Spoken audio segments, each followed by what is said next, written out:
চলে আসলাম বন্ধুরা বেলাই বিলে কই মাছ পেয়েছি। যে বেলাই বিল, ওই যে ট্রলার চলতেছে, বিশাল ট্রলার, বিশাল বড় বালুর খেপ পাইছে, খেপ পাইতেছে। এই যে বেলাই, আমিও আছি।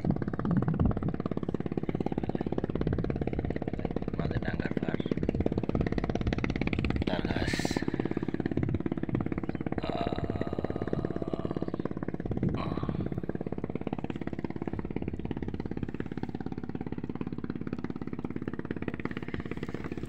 কই মাছ পাইছি। সুন্দর কই, দেশি কই, তাজা কই বেলাই বিলের।